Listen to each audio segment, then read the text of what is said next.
വേറെ എന്തെങ്കിലും ചോദിക്കണ്ടോ? ഒരിക്കലും ഇല്ല. ഇല്ല ബ്രോ, അതിൻ്റെയൊക്കെ കാലം കഴിഞ്ഞു. ഒരിക്കലും അലറുന്നില്ല. അലറുന്ന കാലങ്ങളൊക്കെ കഴിഞ്ഞു, മനസ്സിലായില്ലേ? അപ്പോൾ നോ അലർച്ച. ഹായ് ഗൈസ്, അസ്സലാമു അലൈക്കും. Welcome back to my YouTube channel. ഇന്നത്തെ വീഡിയോ എന്താണെന്ന് നിങ്ങൾക്ക് എല്ലാവർക്കും മനസ്സിലായി കാണും. ഈ കഴിഞ്ഞ ദിവസമായിരുന്നു നമ്മുടെ ബിഗ് ബോസ് താരമായ ഡോക്ടർ റോബിൻ രാധാകൃഷ്ണനും അതുപോലെ തന്നെ ആരതിപ്പൊടിയുടെയും കല്യാണം. വളരെ അതിമനോഹരമായിട്ടുള്ളൊരു കല്യാണത്തിൻ്റെ ഇടയിൽ നമ്മുടെ വെറൈറ്റി മീഡിയ എന്ന് പറയുന്ന യൂട്യൂബ് ചാനൽ റോബിനോട് ഒരു ക്വസ്റ്റ്യൻ ചോദിക്കുകയാണ്. റോബിനെ ഒന്ന് അലറാമോ? റോബിൻ അവിടെ കൊടുത്ത മാസ് ഡയലോഗ് ഉണ്ടല്ലോ, അങ്ങനെ തന്നെ വേണം. കാരണം ഇപ്പോൾ റോബിൻ മറിച്ച് അവിടെ അലറുകയാണ് ചെയ്തിരുന്നെങ്കിൽ ഒരുപാട് നെഗറ്റീവ്സ് കമൻറ്റുകളും അതുപോലെ തന്നെ റോബിനെ കളിയാക്കിയും കൊണ്ടും ഒരുപാട് പേര് രംഗത്ത് വന്നേനെ. കമൻറ്റ്സ് നമുക്ക് കാണാൻ സാധിക്കുമായിരുന്നു. ഇപ്പോൾ റോബിന് ഈ ഗുരുവായൂർ പോയപ്പോൾ അവർ മുണ്ടും അതുപോലെ തന്നെ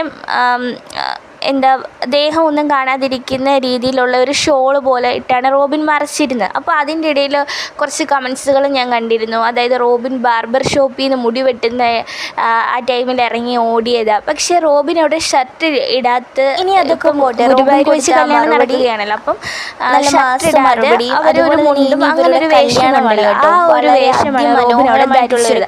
അതിനെ തന്നെ വിമർശിച്ചുകൊണ്ട് കളിയാക്കിയാവുന്ന യൂട്യൂബിൽ അത്യാവശ്യം ഓരോരുത്തരുടെയും കല്യാണം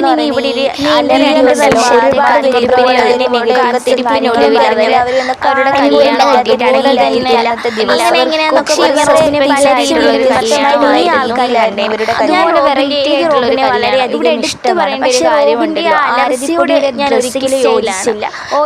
പക്ഷെ റോബിൻ പരിപാടിയാണെങ്കിലും ഓരോ ദിവസവും ഇട്ട ഡ്രസ്സ് ഉണ്ടല്ലോ, ഒന്നിനൊന്നിനും മെച്ചമായിട്ടുള്ള ഡ്രസ്സും ഒരുക്കുന്ന സ്റ്റൈലും എല്ലാം വ്യത്യസ്തമായിട്ടുള്ള ഒരു രീതിയിലാണ്. കല്യാണത്തിനിട്ട മെറൂൺ കളറിലെ സാരി, അതിനെക്കുറിച്ച് ഒരുപാട് പേര് നല്ല കമൻറ്റുകൾ പറയുന്നുണ്ട്.